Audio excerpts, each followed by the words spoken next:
to the finest crew in Starfleet. Engage. Watch your back, Jean-Luc. I'm Captain Janeway of the USS Voyager. Captain Janeway of the USS Voyager. Captain. Welcome to The Greatest Generation. It's a Star Trek podcast by a couple of guys just a little bit embarrassed about having a Star Trek podcast. I'm Adam Pranica. I'm Ben Harrison. Back from a birthday trip to New York. Yeah, how was your big birthday trip to New York? I don't like going to New York without you. Aww. You are New York to me. I was feeling a lot of sadness about not being there with you. I wanted to drink all the drinks, eat all the eats. Ride all the Pelotons. Did I tell you I did that out there? Yeah, you were saying you were going to go to the mothership of Peloton. I did something great out there. When are these fucking people going to sponsor our show, by the way? No wonder their company is struggling. I think that's part of it. They maybe don't see the value proposition of getting into a partnership with us. Maybe after today they will. Yeah. I did something that a lot of the Jim Shimoda folks, I think, would be interested in doing. That, of course, the hashtag GYM Shimoda fitness community of FODs. Yeah. And I really wanted to do this. I carved out some time to go to the studio and take classes, and I wanted to take 2 classes from 2 very specific instructors. Oh, yeah. Because the instructors are kind of like celebrities. They really are. And that's something I wanted to talk to you about because, I really got to become a fan at a live event and, do a meet and greet after in a way that was, such a great reminder of how meaningful that stuff is. If you're an enthusiast for a thing, wow, I haven't been on the other side in a long time, and it felt good. Right. It felt good to get that. Yeah. I think that when we've done live shows, it's often something that's pitched to us, do a VIP ticket and meet the people. And often we've met that with some skepticism like that. Do people really want to do that? That's always where it comes from is us? Who cares? How good could this be for them? Yeah. But it was a reminder that it is only for them and so little for you in that arrangement, you know? Alex is my favorite biking instructor, and so I had to get waitlisted for his class because he's very popular. Yeah. Come on, I'm gonna kick your ass today. Come on. And I could be on a transcontinental flight with Alex seated right next to me, and I wouldn't say anything. No. Not because I was too nervous, but because, I don't know, Alex from Adam. Right. Yeah. Big star. Finally got into the class, and I got to do it with my wife and a good friend of ours. You know Grant. Yeah. Longtime friend of mine. He lives in New York with his wife, and we were out visiting them for the weekend, and all 3 of us got into the class, and it was so exciting. Yeah. You're sort of cattle called in there, and you're assigned your bike. And I was told, because Grant had taken these classes before, he's like, look, man, you don't want to get the bad bike. There's a bad bike in there. If you get the bad bike, make sure you hop off and hop onto another. And I was like, Grant, I don't know how to identify a bad bike by looking at it. And he's like, you'll know, because we got split up. I got off the standby list first, and then my wife and Grant got in before the door to the airplane shut. Oh, wow. They weren't sure they were going to make it in until the very end. So I got in there and I thought I was on a pretty good bike. So I stayed, and you would like the production of this because there is a lot to it. There's a whole control room. Wow. And there's producers in the studio, and there's a preamble before the class starts, and it's very live feeling because there's a countdown and an entrance. And it is big fucking energy. The music is loud. Do they have a warm-up comic to get everybody psyched? I was really surprised by that. No. The room is basically it's just playing music kind of softly while you load in and you get ready. Yeah. And you're pedaling to kind of warm up. And you're in there for 20 minutes just killing time. And then the music gets loud and the lights change. Yeah. And here comes Alex, loud and enthusiastic and high-fiving people and hopping on the bike, and shit is going off.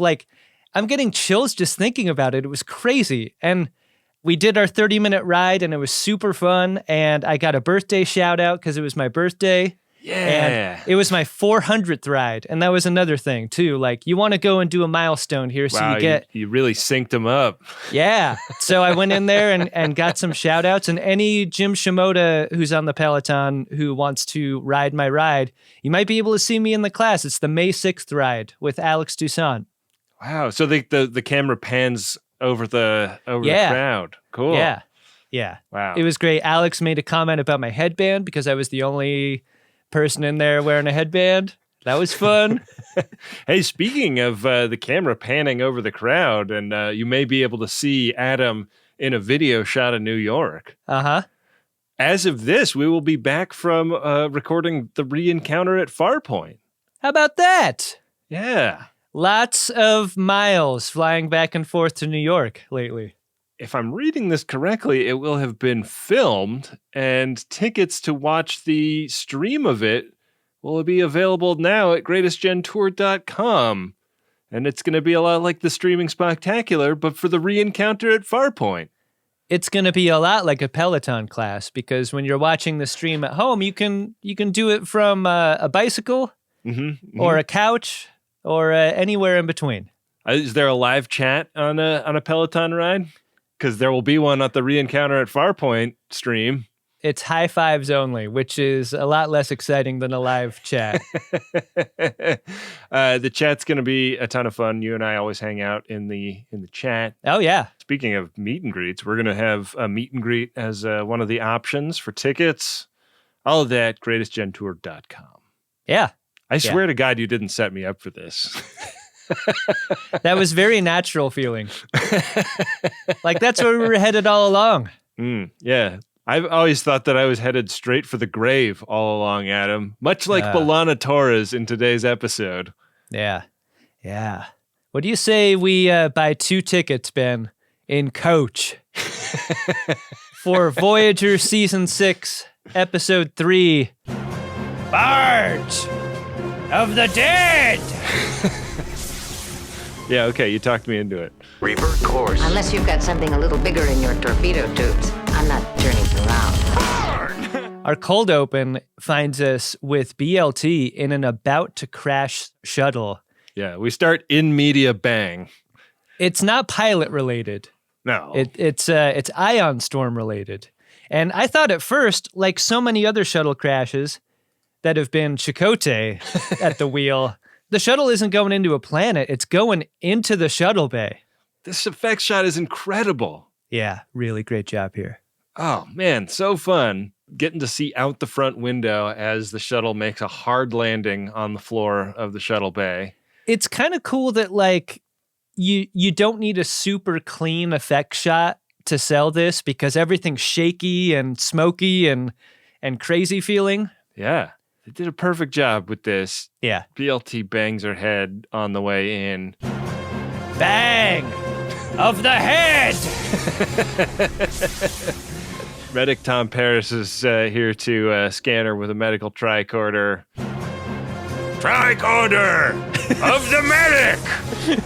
Did I do that right? You did it great, yeah. Okay. Oh, it's just a mild concussion, Ben. And, you just send her right back out onto the football field with one of those.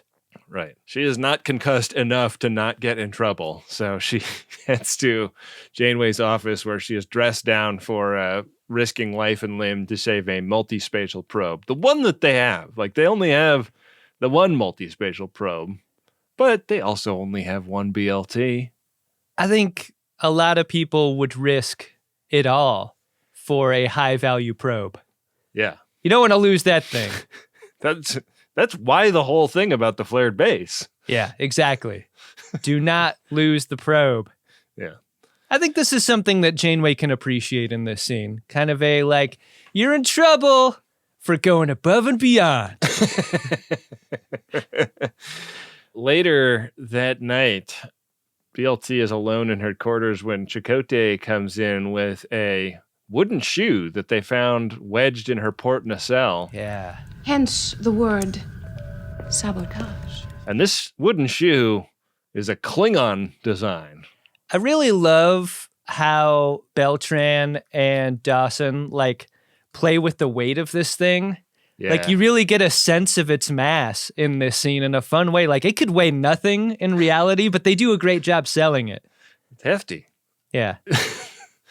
So yeah, like the idea is that this is a piece of an old Klingon ship. That's what fucked up her shuttle, and it is pretty wild as far as discoveries go, because it means there was a Klingon bird of prey in the D-Quad like a long, long time ago, and that makes it like an archaeological find. Reminds me to plant a flag on behalf of the Empire.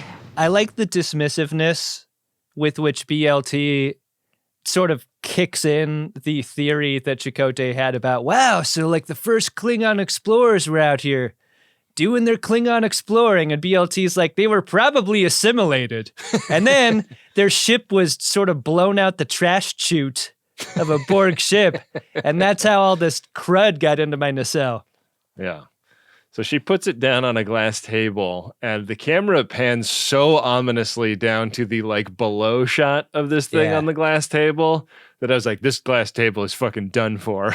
It's a real TNG season 1 angle up through that table for sure.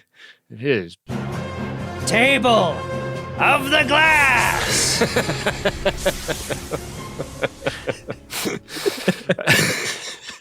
The one piece of marking on this piece of metal is a Klingon logo, and this thing starts bleeding, and it's BLT eyes to commercial as this blood like seeps out onto the table and then disappears. Do you think this is a sequence that has both practical and special effects in it? I thought the blood, some of the blood on the table looked real, but then like the ooze out didn't quite look real. Like, and in the darkened quarters, I think it was really hard to tell. I think in a way that served the effect if it was one. Right. I think it is an effect, but it's like, yeah, it's an effect that is like not trying for something that they're not quite able to do.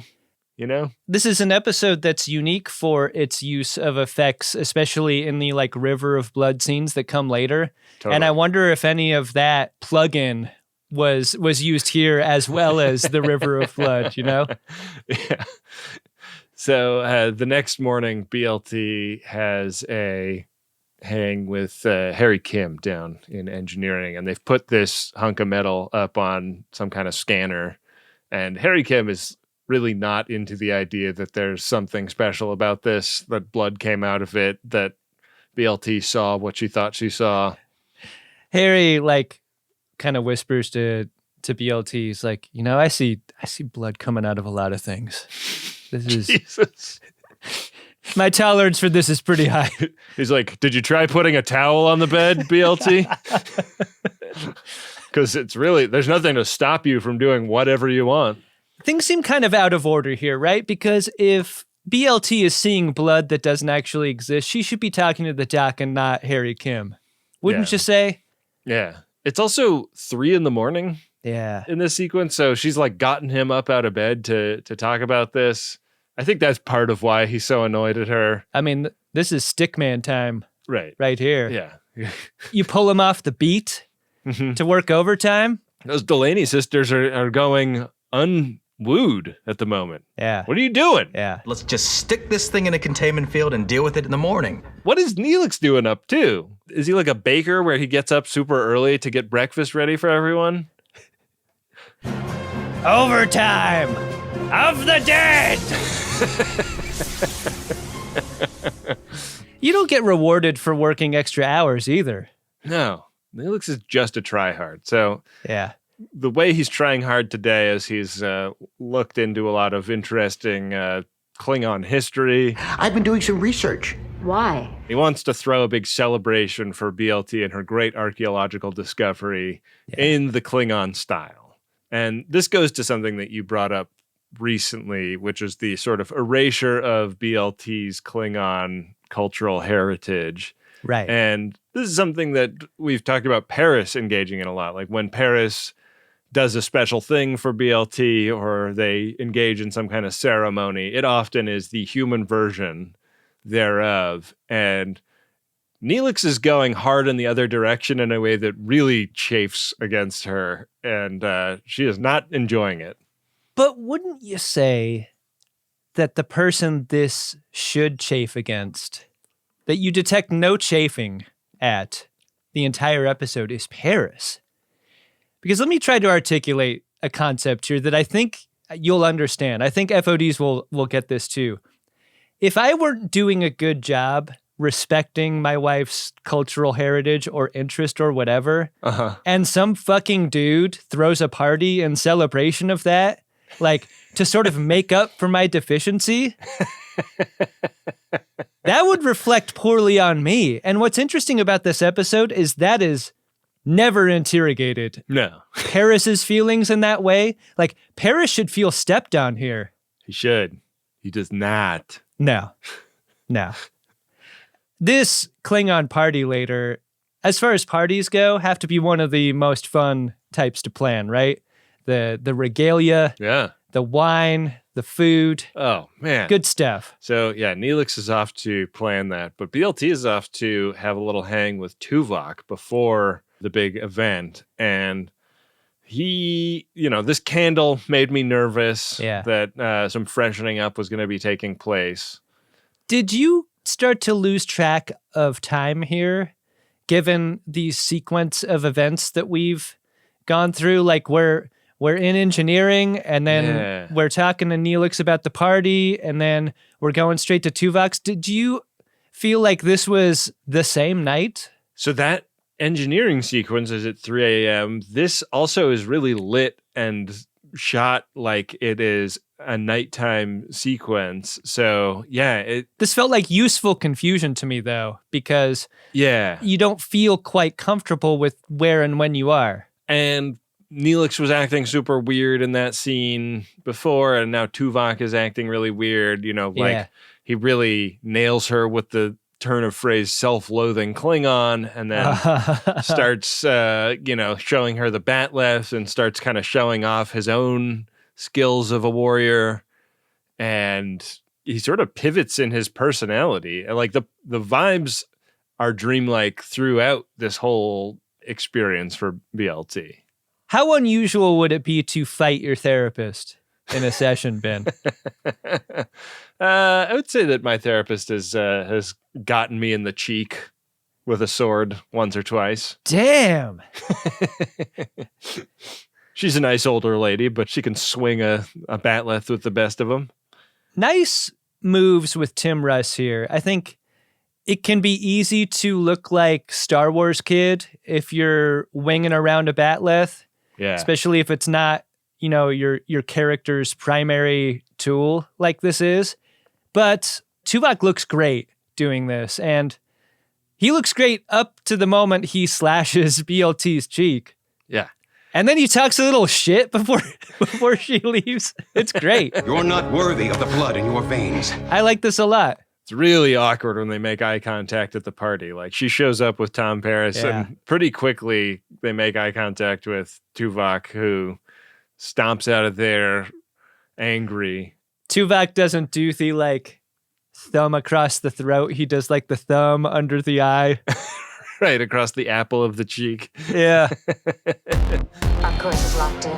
Do it. Listen to me very carefully, because I'm only going to say this once. Do it.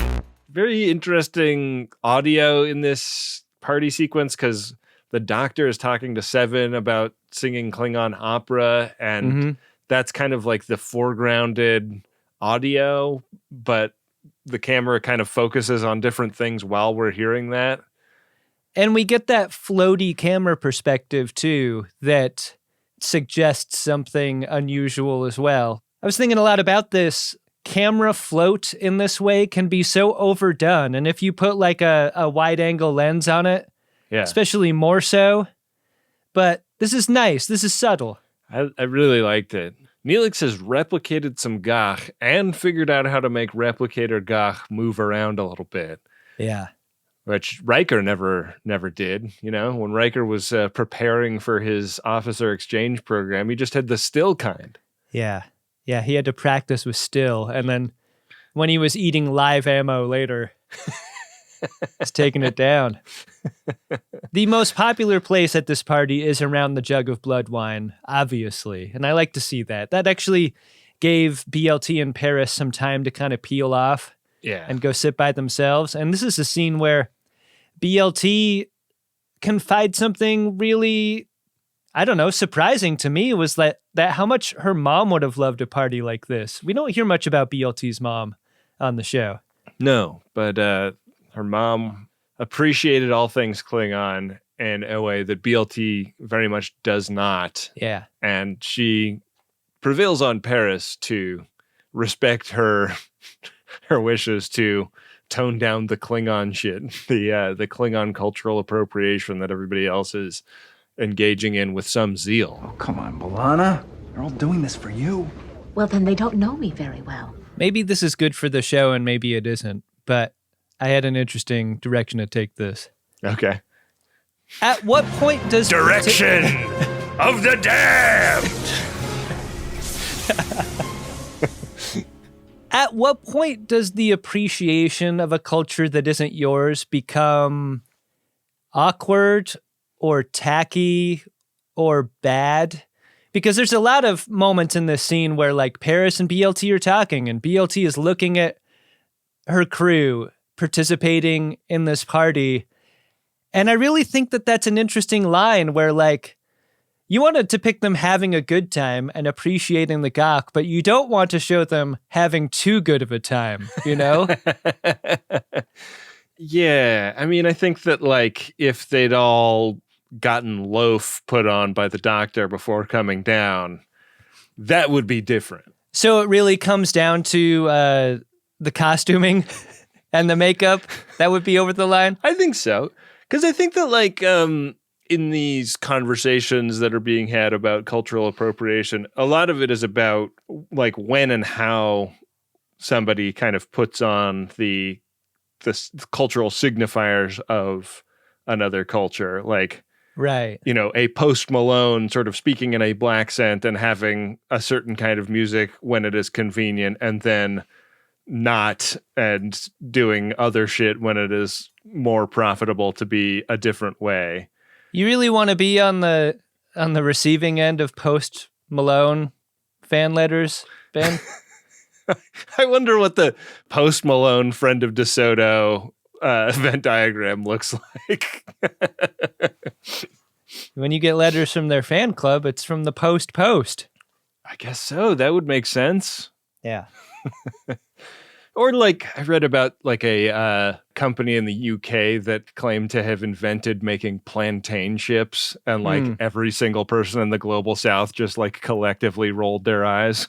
I'm going to admit something here kind of personal, which is I think I often am reluctant to participate in, you know, cultural things that aren't my own because I am reluctant to look like a tourist, or look dumb, or look like I'm making fun of a thing that I'm sincerely trying to like understand. And I wonder how pervasive that feeling is just broadly, like in the world. And if that stops people from understanding each other. Yeah. Because I know that's a barrier for me. I think that I'd rather people be sort of toward that end of the spectrum than too gleefully like putting on the feathered headdress and, you know, dressing up as or whatever. Like, I think it is a tough needle to thread, and I'm definitely self-conscious in those contexts as well. Like when I go to a wedding or something that's like very specifically in a religious or cultural context that is not my own, it is very hard to know like how much to engage and like what parts are, you know, like you're obviously being welcomed in, but it's like, which parts am I being welcomed into? And like, am I going to miss a barrier that isn't apparent to me, but will be hurtful or feel strange to people who are inside of that culture? Yeah. I went to a Catholic funeral once and I just barely avoided making the mistake of taking communion there. Like, I'm not invited to take communion at a Catholic mass. Oh, yeah. And I didn't really know that. And like the rows were going back and back toward me. And I was like, I don't know what I'm supposed to do here. And finally, I think someone near me said something about like, yeah, you just stay there, dude. You don't get to eat that. Yeah. I similarly went to a Jewish funeral one time, and I noticed that the guy in the casket had my putter. And I didn't know what to do about that. He was being buried with my putter that I loaned to him. God, that sucks. That club's irreplaceable. It's 10 years old. They don't make it anymore. I'm so sorry.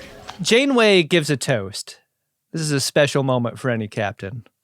All captains look forward to the Klingon cultural toast. And she starts toasting, and then the toast starts getting low. Yeah. And slow. Toast of the slow! The lighting shifts. Her voice sounds like it's going through a blaster beam. Yeah. And now there's like warriors stalking around, swinging swords at everybody. How about this? This turns into a mass casualty event. What a tragedy. Ugh. What a tragedy and what a treat, because every actor on this show gets to do a death scene. And I feel like you've got to relish this so much. You don't get to do many of these when you're on a TV series for 7 seasons or whatever. I especially appreciated seeing Garrett Wang like get his, like in a like, wow, that's got to be so much fun. Do you think Picardo and Jerry Ryan felt like they got ripped off having to do theirs as a tandem death? Yeah. I'd want a solo death, Ben. A solo death seems more fun, right? I'm very proud of my alignment with you personally and professionally, but I want to die by myself. What if we get sucked out an airlock together? What if we go down on the same plane? Damn, the day that Star Trek podcast died. Yeah. There would be songs about it. Bad parody songs. Star Trek podcast of the dead. Wendy would have to assemble episodes out of AI-generated voices of ours. Unfortunately, that ChatGPT experiment we did would become the show. And I know. It would not be good. How about new? Ugh. Yeah. Anyways, so BLT is the last to go, and she wakes up on the deck of a great big ship. She's it's like there's like lightning. There's wind blowing everywhere. There's open flames and braziers like swinging from chains. And she asks where she is. And, warriors are not permitted to ask questions. Do you want to die tonight? That's a question. So she tries to turn off the holodeck. A warrior does not ask directions. She can't end the program because this is not a program. How about this atmosphere? I just want to note this a little more. Like, I was wondering if the set was cantilevered at all. Yeah. Because the motion of the boat is so realistic feeling. It's not just camera motion, because it felt like the swinging of chains and stuff on board looked pretty practical. I agree. And it seemed like some of the dialogue was looped in these boat scenes. And so I wondered if that was because the machinery of rocking the set back and forth was loud. Yeah. This was big fun. Every scene on the barge was great. Yeah. These warriors get a brand. It's the Klingon logo, and they try to brand her face. And they stick it on her face, and the brand doesn't take. Seemed like it hurt, though. If your face is being held so a brand could do your cheek, do you stop struggling so at least they hit cheek and not accidentally hit eye or mouth or something? I think there's got to be a moment of no return where you've given yourself over to the idea of the brand and it's going to happen. Right, because if they have to back up and go for it again, it's going to just be a mess, you know? Like, at least you get the good logo in the cheek, clean, like sharp lines. Yeah. No, I mean, and it's like, you don't want to wake up when you're drunk and you fell asleep at the party and your friends are drawing dicks on you, because then the dick is going to be a total mess. Yeah. It's not going to be a nice clean dick on your face. Yeah. Good, sharp dick. That's what you want. Sharpie of the dick. Well, I've got your attention. Trophy first. Do it. way.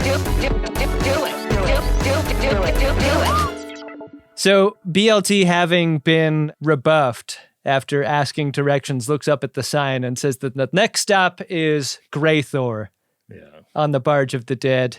And the dude next to her on the ship is like, everything you've been seeing on Voyager, that's just your mind. Yeah. Your mind can't grasp the idea of death when you're dying. And so what your mind does is it clings to this fantasy of a life until you get that life destroyed the way you have. And this is a very useful piece of information she's being given, I think. Yeah, she learns that this is called the Naj. Yeah. The dream before dying, and that she is here on this barge because she died without honor. Yeah. I love... This is not supposed to be a funny scene, but BLT starts hearing voices, and they get up toward the stern of the barge of the dead, and it's clear she's not the only one hearing voices. And this other Klingon dude climbs up to the top and jumps overboard at hearing these voices and gets eaten up by these Klingon eels. Yeah. Who knew? Wow. Wow. The voices aren't real, but those eels are. Are the eels making the voices? Oh, like sirens? Yeah. Yeah. I kind of thought that the eels might be mimicking or like using telepathy to make you think you're hearing your friends. We really need more on these eels. Yeah. When's the eels? Is there like a technical manual for Star Trek Voyager that has a chapter on the eels? The camera tilts down to the Klingon eel, and an eel looks at the camera, and he's like, "I'm in your blood." Klingon eels, there's actually 2 eels. Yeah, very true. Yeah. They both got to eat. So BLT now meets Kortar, who is the guy working the wheel of this barge. I thought for sure Kortar would be the guy who was up next at the wheel, you know? Right. You put your Kortar up there, so you got next. You got the next game. He's getting his pool cue chalked up and preparing. But he's also the first Klingon. He's the dude that killed the Klingon gods. And for his trouble, he got stuck with this gig for the rest of eternity. He's the person that pilots the barge of the dead from the world of the living to Gre'thor. Did I remember that correctly? Let's go with that. Let's go with that until we get there. Yeah. Gre'thor. Right. So yeah, she's here because her mom has been dishonored. And she's like, how's my mom been dishonored? And he's like, because you didn't do your Klingon shit. That shit splashes onto her. Great moment before we go to commercial. Like, BLT's mom appears, and then the camera racks into BLT, and she's like, my mom is here, so this really is hell. Meanwhile, in the world of the living, Paris is like, thank God. I don't have to spend eternity with my mother-in-law. Great news for me. Yeah. Yeah, no kidding. Am I making any sense here? Paris explains that she just woke up from a shuttle accident. What? Yeah. BLT has woken up in sickbay. They are examining her, light concussion. And everything we've seen up till now has been a dream of hers or an experience that she had after essentially dying. Right. So she's, she's torn up, her uniform's all fucked up. And interestingly, she has the exact same wound on her hand that Kortar gave her. Yeah. She's got stigmata. Yeah, stigmata, exactly. Uh-huh. And they don't know anything about the Klingon artifact, and that made me sad because I wanted more of this prop. I totally agree. Like the switcheroo of there being no Klingon bird of prey in the D-Quad was actively a disappointment to me because they spent so much time talking about like the implications of that and like what does it mean and how did they get here and stuff. Sometimes a Star Trek episode doesn't know what is the most interesting thing about itself.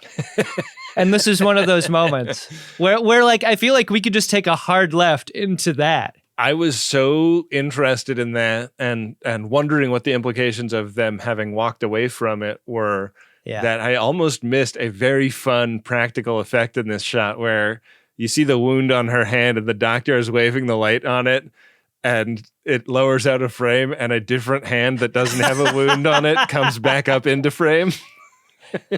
God, this is straight out of college film right there. God, I love it. Oh, it's so good. And I watched it a couple of times. I'm pretty sure that the hand with the wound on it is not Roxanne Dawson's hand, and the one that comes back is. But they sell it great because she's holding that hand by the wrist. So when it comes back up into frame, she's still holding it. And that other hand holding onto the wrist really helps carry it across the finish line and makes it a nicely executed little visual gag. The foot fetishists are more well-known out there in the fan community, but the hand freaks, they can tell the difference in this scene. Oh, those nasty hand freaks are like, wait a second, Roxanne Dawson has 10 out of 10 hands. What's this 9.5 doing here? A hand fetishist is just jacking it during an episode of Star Trek Voyager, like always, and they're like, oh, what is this? That's not the hand I was jacking it to. Jack off! The dead! I thought you were going to go, swap of the hand! No bad ideas. Okay. So Chakotay comes in to talk to her after hours. Again, she's hanging out in her apartment alone. Oh, Ben, I looked up what might have happened to that, that Klingon piece of plating that got lodged in BLT's nacelle. Yeah. And it actually was up for auction. No shit. Yeah, it was a couple years ago, and I clicked through, how on eBay you can see how many bids there were. Right. And a lot of action on this. Really? You know who the high bidder was? Who? Garrett Wong. No fucking shit. Yeah, again. That dude's mantle. He's going to have to get like a second house with another mantle. If you had this prop, wouldn't you attach like kind of a practical blood effect to it? Like a flower for a clown, like a squirting flower? Yeah. That'd be fun. I think you'd have to. Yeah. So Chakotay comes into BLT's quarters to talk about this experience she's had. And I thought it was very interesting that he was really not in the headspace to embrace the veracity or the spiritual significance of her experience here. Yeah. Like, I mean, of all people on the crew, Chakotay would be the best to sort of discuss a vision quest with. And she's like describing it to him and he's like, yeah, dream logic, symbolism, just figure out what your subconscious is trying to tell you. That's all that's going on here. I love that Chakotay is like, this isn't that weird. I mean, for a time, my grandfather thought he was a teen wolf, and that doesn't make him Michael J. Fox. So, I think this is something that you could probably get over fairly easily. She really believes that she was on that barge, man, and that the barge is real, that the Klingon religion is real, and that this is about unfinished business between her and her mother, who she hasn't spoken to in 10 years. I think when you're sketching out this story and all of the details of the barge are collected, I think the detail of the mom is a really great flourish here. Yeah. She thinks it's all hooey until her mom appears, and that makes all the difference. I thought it was weird that Chakotay didn't point out that while she hasn't spoken to her mom in 10 years, half that isn't really anyone's fault. Because they've been stranded in the D-Quad for 5 of those. They don't really ring this bell too much this episode, but also the idea of them not knowing if she's alive or dead is real sad shit that everyone on the ship is dealing with. Yeah.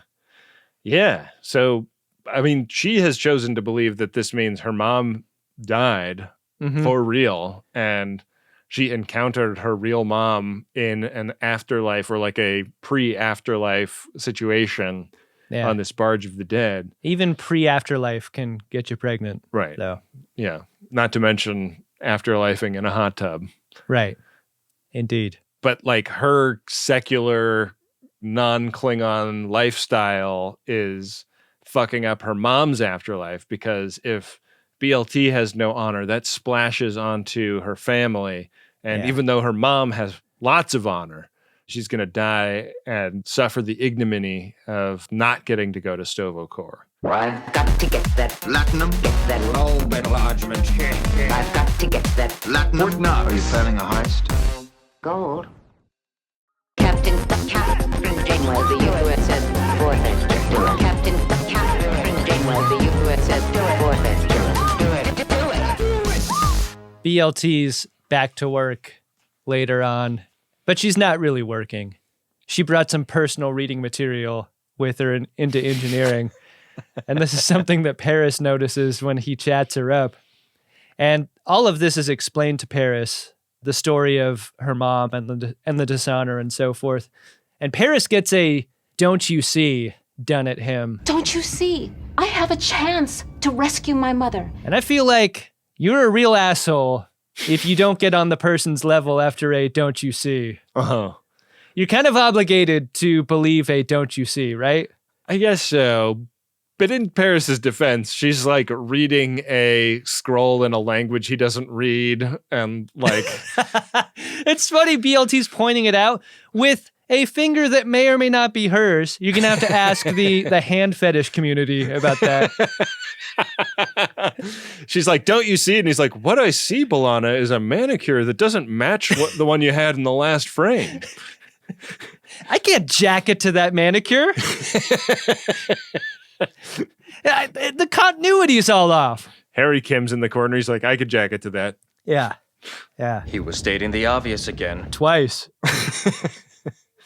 She's got to go back in, Adam. Yeah. She's got to go back to the barge and save her mom. We cut to the conference room where BLT is asking Captain Janeway if she's seen Flatliners. And I have not. I have not seen that movie. What about the remake? No? How could you remake that? A Didn't Stone they Cold remake it? classic. Yeah, they did. I've never seen either version. No? But I'm going to start with the remake. I wouldn't. I wouldn't do that. I am on Janeway's side here. There's coffee in that. Limit to how far I'll let religious practices go aboard this ship. But there's an important aspect to the argument against that Janeway does not deploy, which is the Death Wish episode that BLT had not that long ago. Because Janeway's point is like, I can't let you risk your life for this spiritual quest you're on. It just doesn't seem worth it. And this isn't like a anti-religion thing. It's a, I need you as a part of my crew thing.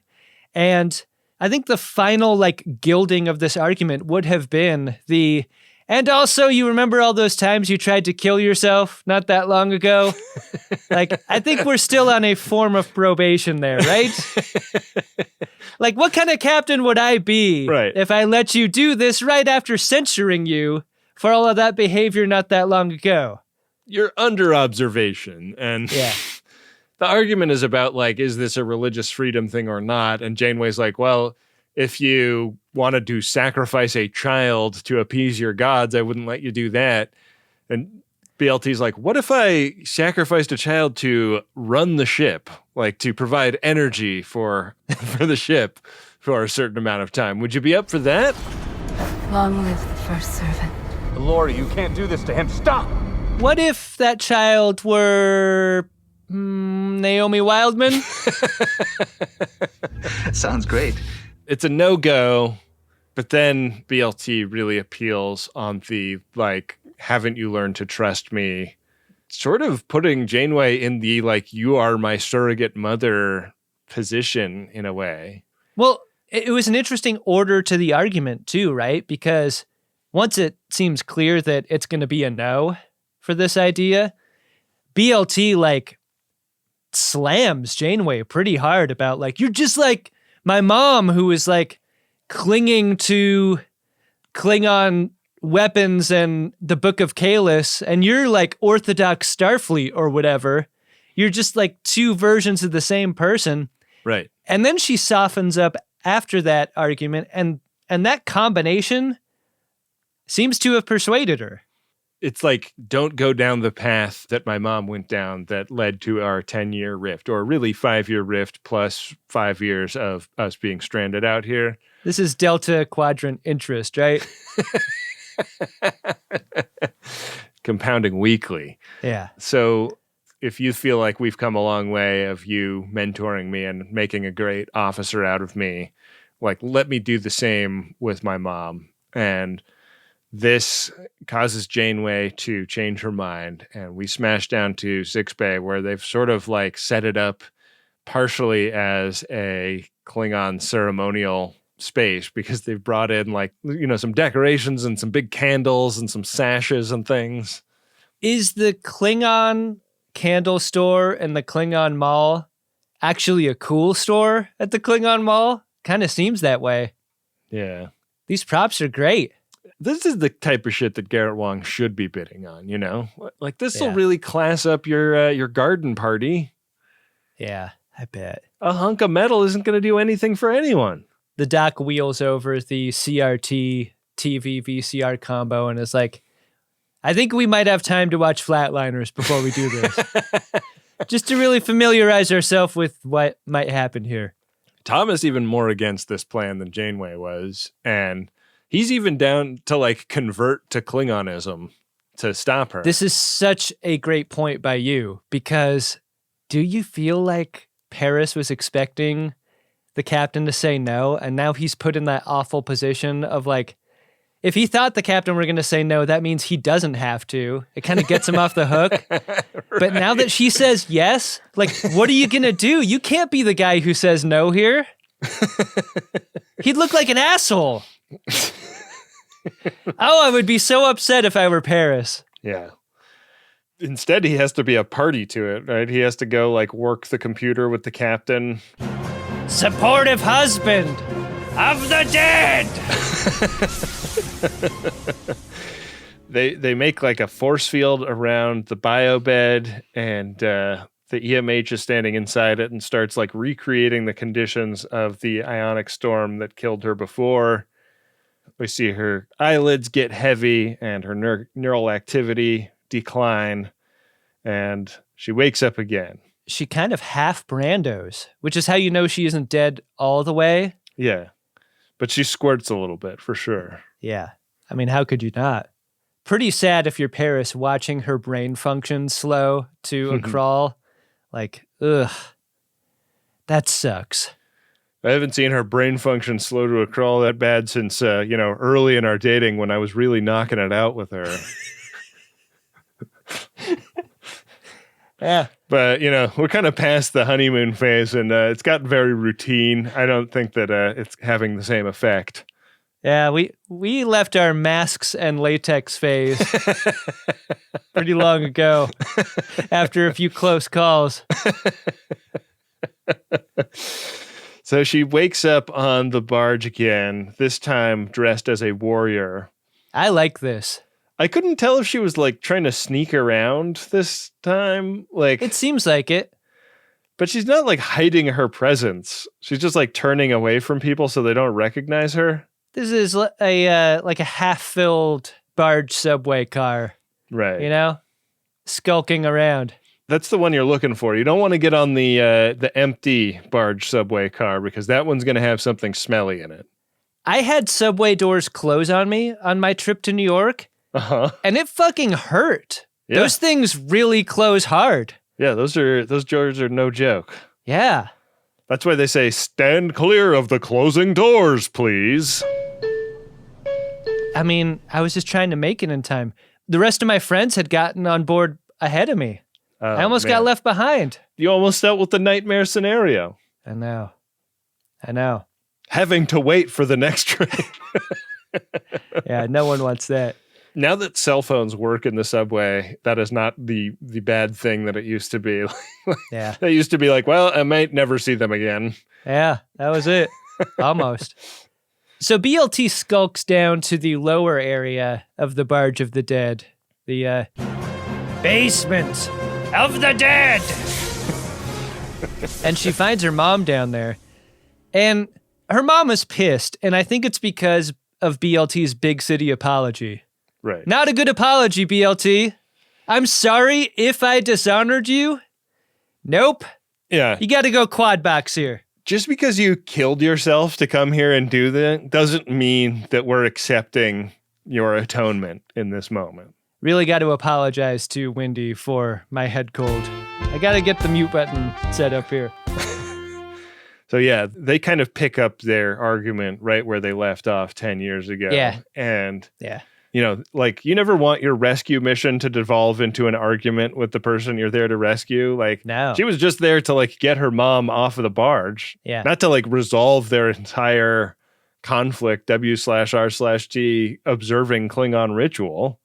It's almost as if she's behind enemy lines, but her mission is just to take pictures. Yeah. Under no circumstances are you to engage the enemy. I feel like this happens to me every time. Like you die, yeah, and then you meet your dead parents, and instantly you're just behaving the way you did around them when you were a teenager.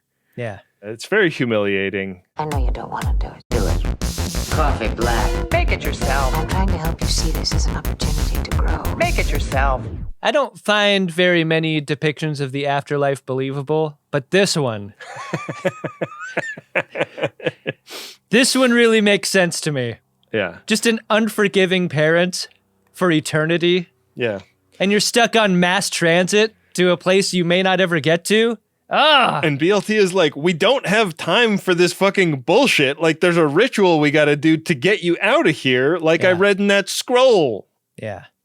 They kind of pitched the idea to the captain, Kortar. Yeah. And after a little bit of arguing her point, Kortar agrees to the deal, and Morale, BLT's mom, is released before the Barge of the Dead arrives at Gre'thor. And you know they're about to get to Gre'thor because there's the tone that plays. Mm-hmm. Next stop! Gre'thor Station! Gre'thor Station! Next stop! Transfer is available to Hell, Hades, and Burrow Hall.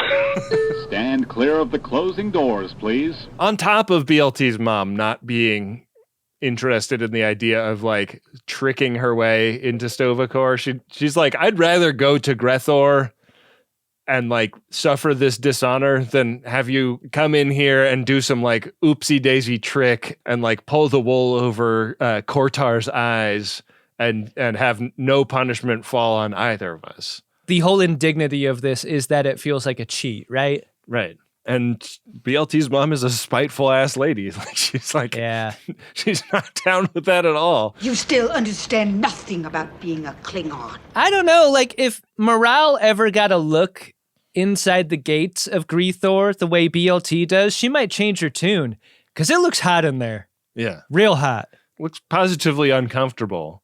Yeah. But BLT talks Kortar into a deal where they will drop her off in Gre'thor and let her mom go. And the symbolism of this is that the brand transfers from the mom's cheek to BLT's cheek. Yeah.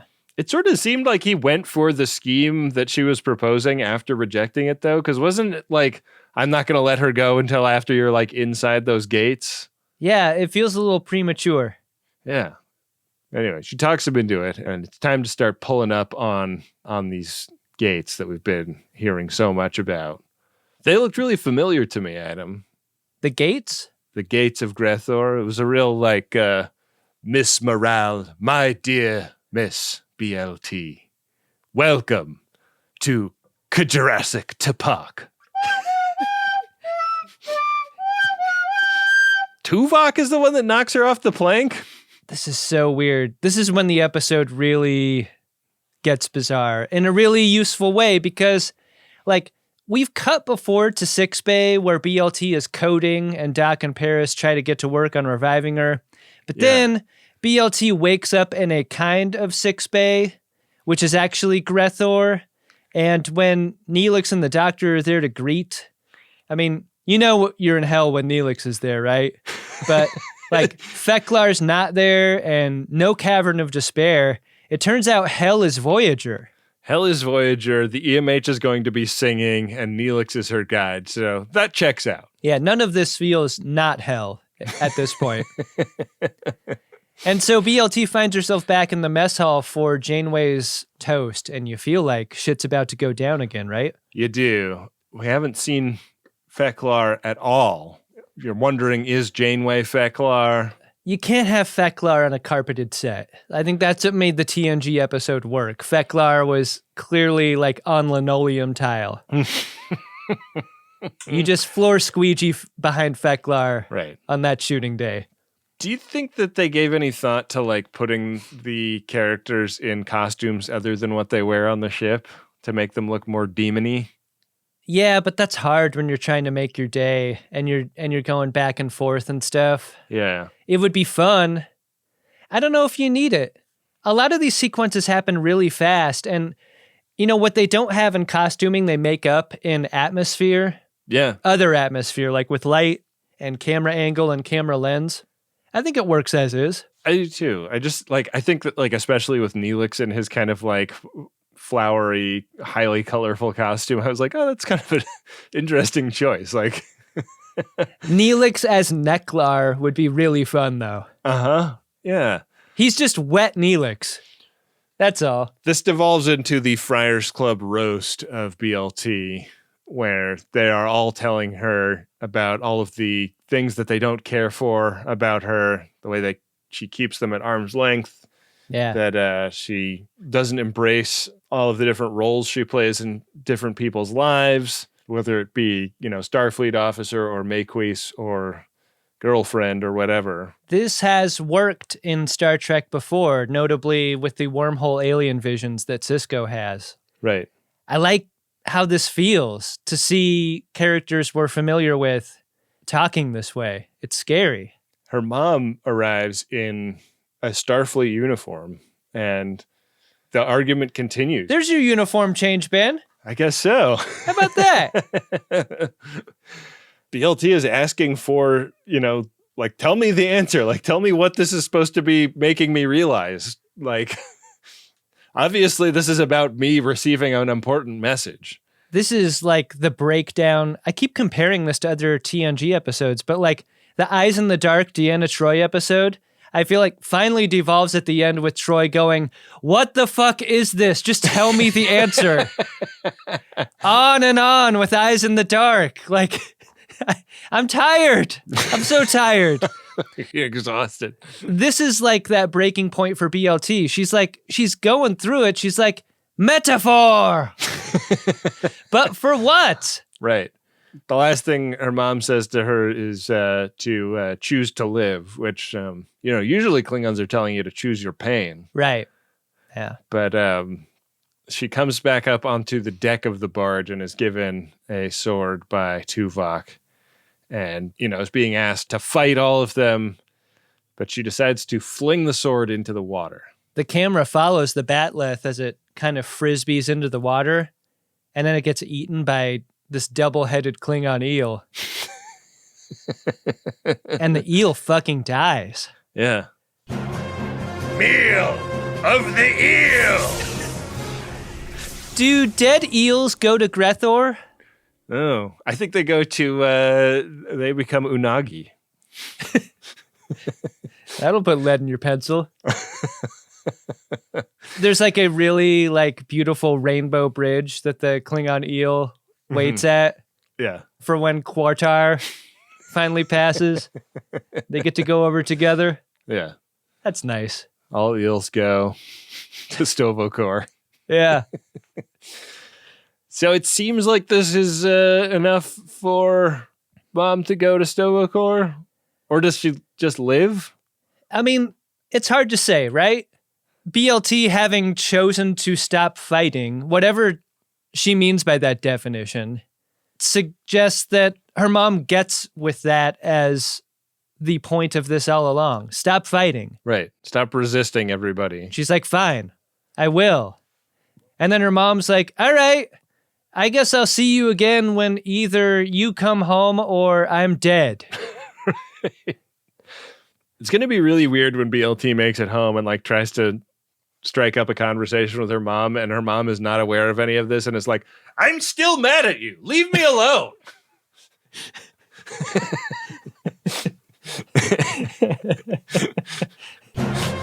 Estrangement of the family. There was a really poignant episode at the very, very end, right? So BLT wakes up, and she's alive. And she doesn't appear to have brain damage, but you aren't really sure with the way that she hugs Captain Janeway, because this is very out of character for her. Yeah. I mean, it sort of implies that she has brain damage, right? That's what I'm saying. She hugs her and she goes, duh! She just hugs her so hard she kills her. Like she just straight up Lenny's Janeway at the end. We're going to Stovokor! And that's the end of the episode. Did you like this episode, Ben? You know, I'm really easy to get along with most of the time. But I don't like bullying, I don't like threats, and I don't like you. Understood. I did. I think this is a very interesting treatment of spirituality in Star Trek, which is not always Star Trek's strongest suit, but spirituality as a way of understanding oneself, as a way of connecting more deeply with one's identity, and without it needing to be something that everybody else has to all get on board with. Right. Is what this episode really accomplishes. Please let more people take that away from this. Yeah. I thought it was a really powerful character study for BLT and made me think in new and interesting ways about her. So I really liked this episode. How about you? I really like how the episode ends. I think that embrace between Janeway and BLT feels earned and good, and I hope it leads to an interesting relationship between them going forward. I think this show doesn't know what to do with the Paris and BLT relationship, though. I don't understand the choices being made about either sidelining Paris or involving Paris in BLT's life, episode to episode. I don't really believe their relationship in any way. There doesn't seem to be much heat to it, in a way that in the beginning, it felt like there was some of that. I don't know what it is. Maybe it's a thing between the two actors. Like, you know, sometimes two actors just don't have that chemistry. And maybe this is an example of that. Or maybe this is an example of the writers just not knowing quite how to create, you know, that inter-office thing that you get on Miriam sitcoms for the past 20 years, you know? Right. Like, it just doesn't seem to feel real to me. I think more than anything, it's an episode that is made for the theme park of Star Trek that needs to be on the way, right? Barge of the Dead feels like a fun ride that I want to get on. Yeah. It's the Pirates of the Caribbean of the Star Trek theme park, right? Tell you what, the people riding the Barge of the Dead ride don't put their hands and feet into the water because it is red, really red. And you don't want to get eaten by those double-headed eels either. No, you do not. Yeah, I mean, put Barge of the Dead in the column for theme park on a long, long list of things I hope are on the way. Me too. You can make a Super Mario world and you can't make a Star Trek world? Come on. Give me a break. Yeah. Yeah, that's where I'm at with it. Fun to talk about, though, Ben. Fun indeed. You know what else is fun, Adam? Is the messages we get in our Priority One inbox every week. Let's head on over there. Priority Ones of the Dead. Priority 1 message from Starfleet coming in on secured channel. Need a supplemental income. Supplemental income? Supplemental. Supplemental. Yeah, it's extra. The interest alone could be enough to buy this ship. Ben, our first priority 1 message is from IWAYH Joshua to HWIMH Caleb. That message goes like this. Now, when two gay guys want to build a house, what you want to do to save the marital bliss is appoint a neutral third party to help settle disputes, much like a tan neutral wire on a standard electrical junction. A year later, I'm happy you're here with you and hope you'll finally admit you're pleased with the countertops. XO! I'm with Caleb. I don't think the countertops are right. I think Joshua screwed up big time. Oh, no. Yeah. No, it's the wrong color. It's the wrong material. No good. It's tough when you fuck up a countertop. It's there to stay. Not much you can do to cover it up. Yeah. Oh man, congrats on building your home together, Caleb and Joshua. That sounds great. More than a dispute about countertops, the project of building a house together sounds rife with argument. Yeah, when you and your special person have that many high-stakes decisions to make together in that short a period of time. So many. Can be really tricky. Yeah. But you made it, you two. Congrats. Our second priority 1 message here is from Brian McGrain, and it's to Benjamin Eyre, Adam, and my buddies Paul and Ben. And it goes like this. Justice for Harry Kim! In the U.S. Navy, promotion from ensign to lieutenant junior grade is almost automatic after 2 years, then to lieutenant after 4. In Season 5, Harry Kim should have 2 full pips. In fact, all Starfleets should. Not you, Paris. Harry's been senior staff since day 1, and not just in bed. If Janeway sees Harry as a protege, why hold back his rank? Do pips even matter at this point? So far from home, Harry gets to do all the cool shit. Yeah. He's not pipped for it. He isn't pipped for it. Has he expressed a desire to be pipped? I think that's an aspect to this that the show doesn't really comment on. Like, if he's straining against the machinery of Starfleet, not wanting to pip him, I might be liable to feel this way, but I don't feel like Kim is unhappy with his station. I wonder if it's something that like has to go through proper channels, and like Janeway isn't empowered to just elevate people's ranks without it, and so everybody's just like, hey, let's be cool and let this be what it is, you know? I am empowered to allow a flatline mission for one of my crew people, but I am not allowed to give extra pips all willy-nilly. I can only take them away. Maybe it's like the interspatial probe, you know? Like they set out on their mission with a certain number of pips. They don't have extras to give out. They have 1 extra, and it's Tom's old pip, and it's in Janeway's top drawer. Oh, I'd be ripping pips off deads. If there were pip scarcity like that. Come on. That's not the kind of thing you throw away. Well, if you'd like to get a priority 1 message to engage in some pip disputes or some congratulating of your special person on finishing a big project, head to MaximumFun.org/Jumbotron to get yours today. Hey, Ben? What's that, Adam? Did you find yourself a drunk Shimoda? Drunk Shimoda! I'm going to give it to BLT. When she meets Kortar, she's like, how the fuck do you know who I am? And he like starts listing other times she's been on the barge. Like she's been close to death several times. That's great. And given her recent penchant for making attempts on her own life, it seems like she and Kortar should be like, oh, you again. Okay. Yeah. You know? Yeah. I don't buy all the surprise, all the feigned surprise of this interaction that BLT is having with Kortar. Dramatic flourishes. of the dead. Yeah, that's a good one. I just love the guy who jumps overboard upon hearing the voices. Yeah. They did not intend for this scene to be funny, but the way that guy climbs up and jumps off, and then what happens to him after, oh, that poor guy. Oh, that poor son of a bitch.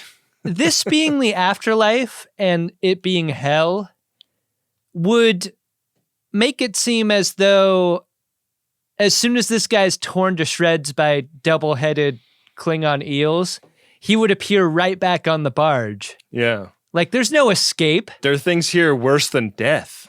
I don't know. I feel like that feels like a good way out to me.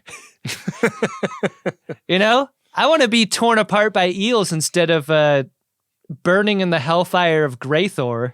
Yeah. I think you're right about that. Yeah.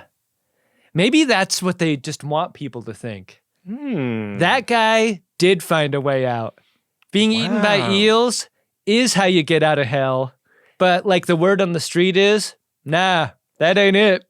Listen to the voices. Yeah. The voices are actually good. Yeah. Wow. All right, Ben. Very fun episode this time around. And a really fun... I love being around a lot of Klingons again. Yeah. Yeah. Rare Klingon episodes, but this one was great. Yeah. I feel like so rare in Voyager that I really thought that this was a storyline from TNG. Like, there was a moment when like all of these shows were first coming on streaming networks where I was like, remember that one where Worf is on the barge of the dead? And I looked high and low to find the TNG episode that happened on. And I was like, where the fuck is it? Did I imagine that even happened? You bring up a great point, though, about how this episode would be different if it were Worf and if it were a TNG episode. Worf would be so fucking insufferable on the barge of the dead. Like, he would be all into it. Yeah. Even Kortar would be like, dude, would you just fucking give it a rest? I'll give you some fucking honor so that you can get off this fucking barge. You know what? The only one who can listen to the voices and jump overboard is Worf, son of Moog. All right? I want to introduce you to some fucking eels out in the river of blood, okay? This fucking guy. Adam, I want to introduce you to our next episode. It's season 6, episode 4, Tinker Tenor Doctor Spy. The Doctor's overactive imagination leads Voyager into real trouble. Back with the Doctor, huh? Mm-hmm. Again? Ben, I've taken it on over to the Game of Buttholes, the will of the caretaker. This is where we figure out how we're going to enjoy the next episode. Game board of the drunk. Currently, our runabout is on square 35. 1 square ahead, Neelix's galley. That's a drinking episode. That is. That is about the only thing relevant ahead. Okay. You're required to learn as you play. Roll. Got the die in my hand. I'm going to give it a roll. Oh, you want me to blow on that die for good luck? Ben, I rolled a 5. Chula! Did I win? Hardly. It puts us on square 40. It's going to be a regular old episode next week. Oh, wow. Okay. We've skipped over the Neelix's galley. Looks like that Brone Zone episode is getting close at hand, though, Adam. Oh, yeah. FOD favorite Brone Zone ep is now in range. How about that?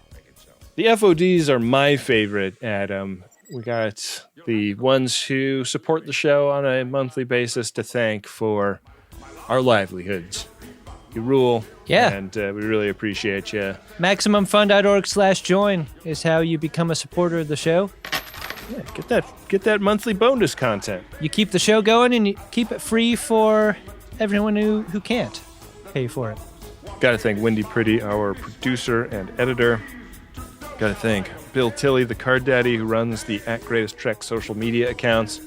Look for those accounts all over the social web and use the hashtag GreatestGen to talk about the show. I encourage you to check out the Friends of DeSoto Mastodon, the DrunkShimoda.com Discord, the Greatest Gen subreddit, Facebook groups. Lots of great places to hang out with like-minded, funny folks on the internet. I intended to spend a long time on the Discord when I was in the air, flying to New York and back. The Wi-Fi on my plane fucking sucked. Damn, what the hell? Bad Wi-Fi, couldn't connect. Yeah, I love chatting up the Discord when I'm on a plane. That's one of my favorite things to do. Yeah, man, that's a fun one. We got to thank Adam Ragusia, who made our original theme music. Of course, Dark Materia made the original Picard song that's all based on.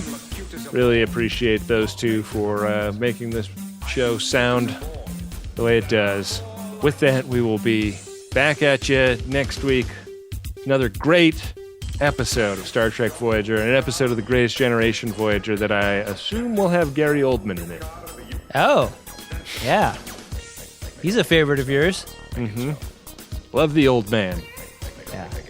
We'll be here next week to do the episode, Ben, because we can take it. It's not the episode the friends of DeSoto deserve, but it's the one they're gonna get right now. Make it so.